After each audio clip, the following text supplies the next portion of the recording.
Hey everybody out there in the YO universe, this is Survivor 2002 coming at you again from the Secret Lair in Virginia. This is the 6th edition of the American Idol Fantasy Song Camp, and I guess you can feel the excitement in the air now because we are down to our final 5. Woohoo!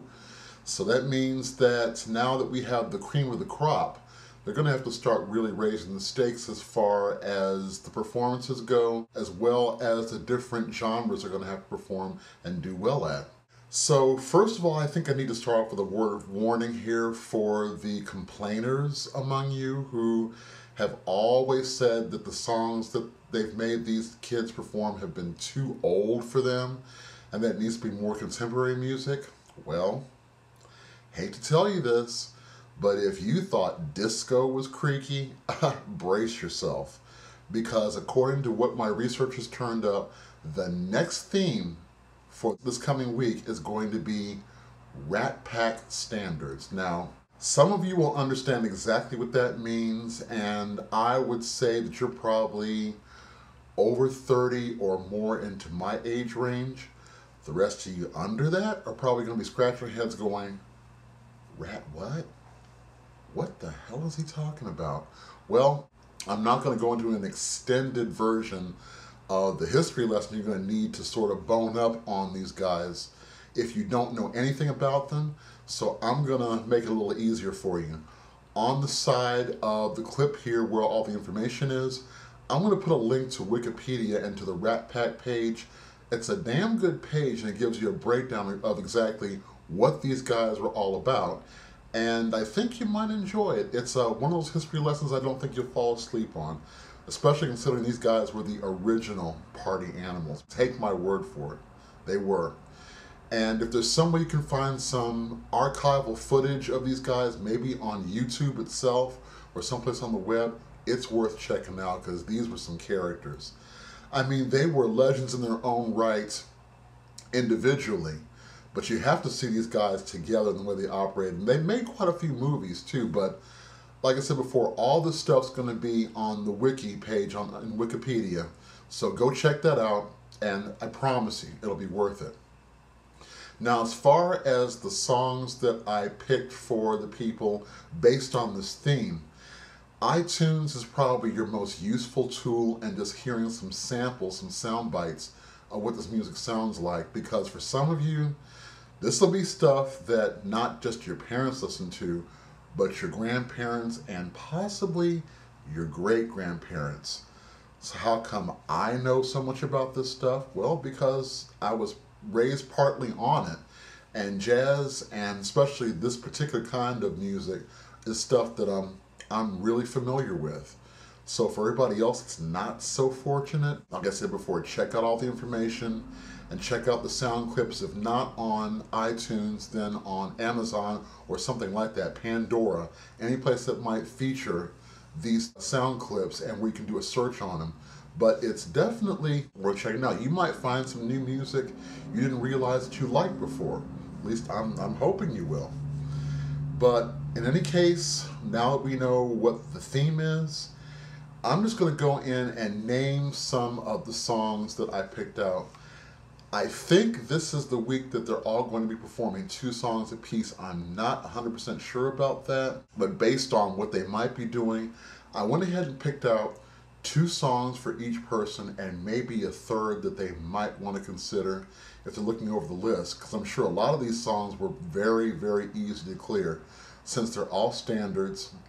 And it was a specific but also kind of vague category that they gave these kids this time, because a lot of these, since they are jazz standards, were performed by all the members of the Rat Pack at one time or another. So you can't say that, you know, one song belonged to one person in particular, not to mention the fact that a lot of these songs were covered by practically everybody. You know, Ella Fitzgerald, Louis Armstrong, a lot of the great singers from that time. So, with the exception of the songs that the Rat Pack was known for, individually and collectively, and please, I hope that nobody goes there, because there are certain songs that, if you're going to do them, either do them well or don't do them at all, because you are going to be inevitably compared to the person that put their stamp on that song first, whether you like it or not. So for example, if this were just a standards show period, and somebody picked Tony Bennett's I Left My Heart in San Francisco, I just hope that they would not do that. I mean, it would be a brave and a very ballsy move, but it could also cost you your place in the competition if you suck. Because people who love these standards will probably never forgive you for messing that song up. So based on that, here's some of the things that I picked out. For Adam, Cole Porter's Night and Day, and one of Sammy Davis Jr.'s all-time favorite songs, I Gotta Be Me, which for Adam, it's pretty fitting.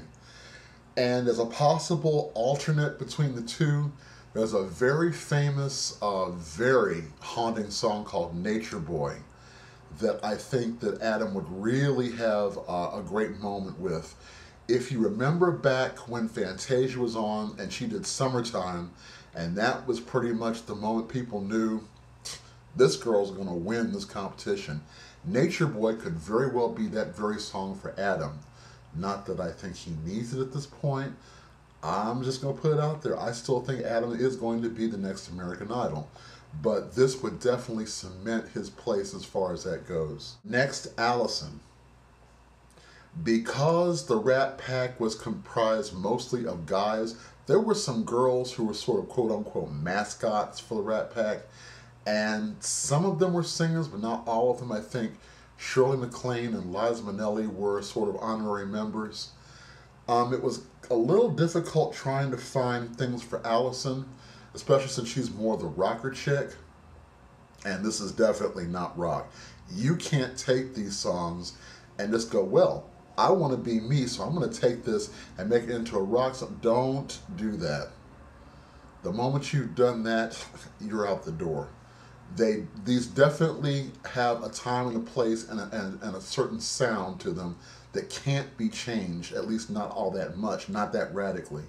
So hopefully everyone will stick to the traditional method that these songs have been performed in, and that's the way they need to be.